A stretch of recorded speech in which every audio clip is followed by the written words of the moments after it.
Amici di Comicus, siamo qui con una leggenda del fumetto americano, Dan Jurgens, e ringraziamo Panini Comics per l'occasione di intervistarlo. Hello Dan. Hello. Welcome to Italy and welcome to Lucca Comics Games. Thank you. I think it's your first time here. It is, yes. Wonderful to be here. What do you think about the show? I had a hard time envisioning exactly how it was going to work with so much of it being outdoors. I even had wondered, I wonder if it ever rains. And we found the answer to that, but it's a lot of fun. I'm amazed at the sheer amount of people. Okay. Yes. I want to ask you, I remember from my childhood memories an article about Superman by Ray Bradbury, the great Ray Bradbury. It was called Why Superman? Why Today? So, 40 years later, you are the most important creator of Superman and of the last 30 years. Why Superman? Why it's relevant today? These are times. I think that Superman very much represents the best in humanity. And Superman represents that which we all should aspire to. It's often been said, Superman represents what we want to be, Batman represents who we are. I think right now, when things do get a bit more grim, that is when we need the light of Superman the most. You are not only the most important creator or author of Superman in the last 30 years, but probably you're also a very big fan of the character. So we cannot imagine when you decided to develop a story about his death. So exactly, we are interested in your reaction when you understood that you had to develop a story where at the end Superman will die. Well, it wasn't a situation where we were told to do a story where Superman would die. It's actually an idea that we as the creative team came up with. So at first, it was something that seemed like it would be a great adventure. But as we talked about it more, we realized it could be a story that really said something important about Superman. I have an answer, a question that I didn't prepare. But no, I was wondering if you thought at the time it was the times of the Image comics, no, of these modern violent superheroes, and when Superman came back from death, it's a comeback of the classic icons at the time. We can say this was a return of the classic superheroes against the dead, violent modern superheroes. Is possible to say this?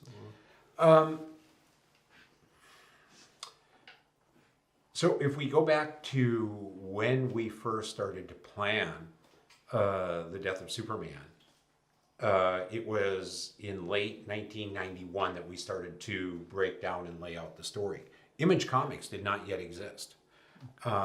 We were just looking to tell a good story that was entertaining, but also would make a big statement about Superman. When we got done and Superman had died, DC stopped publishing Superman comics for a while. We did not know how Superman would come back or when exactly he would come back. We had none of those answers. It wasn't until it became a massive global success story that we said, the world is watching and we have to come up with something good. And that's how we then started to build the return of Superman. Regarding your career in this last 30 years, in your opinion, do you think that the creation process has changed in these 30 years in terms of freedom for the author, or do you think it's more or less the same? I think it depends entirely on the project. If an author is working on properties he owns, then yes, the author will have a great deal more creative control. If the author is working on properties that are owned by a corporation, those corporations can exert more control, or sometimes they will just invest a lot of trust in the creators if they know who they are, especially, and let them do a lot, if not all, of what they want to do. It depends on the people involved as well as the project. Do you think it's different now compared to 30 years ago, or is it more or less the same? I would say that there is probably a little more, potentially, a little more control exercised now. Okay.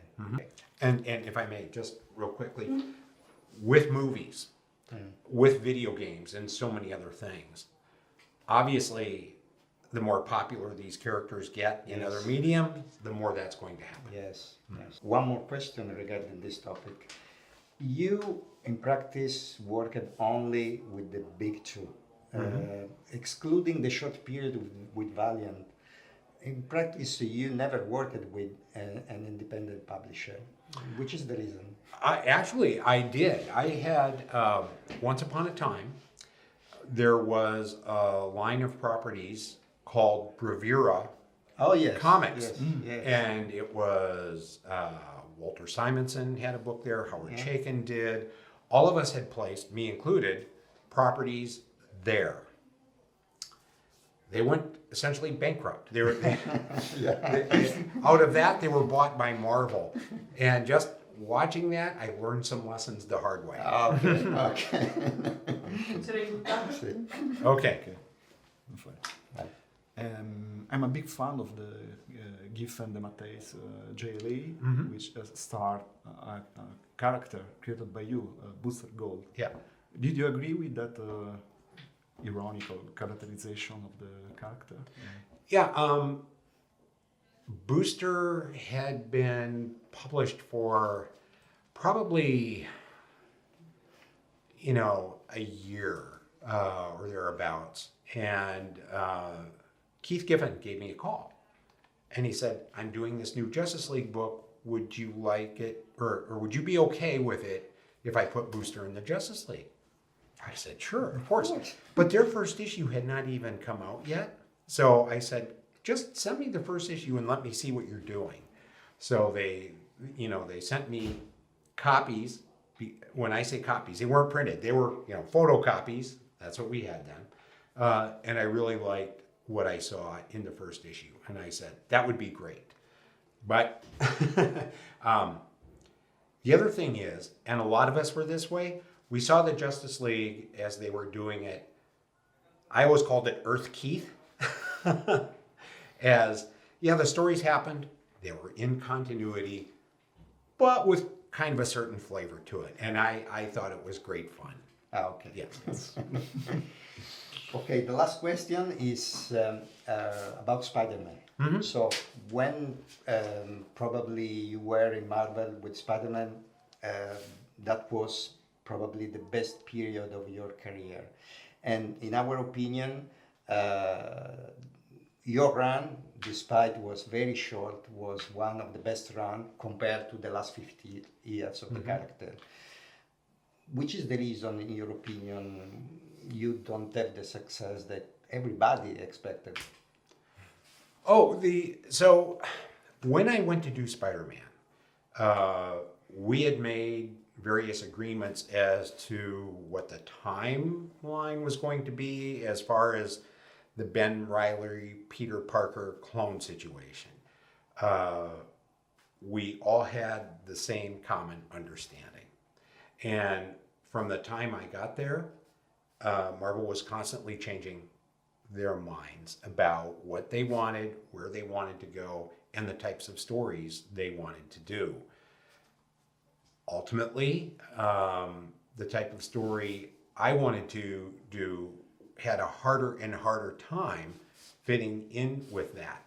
It's hard to make plans for your next year of stories when they're constantly changing their minds. And I just said, this probably isn't working out for the best. And so I said, I think it would be better if I stepped aside, and that's what I did. Okay. Okay.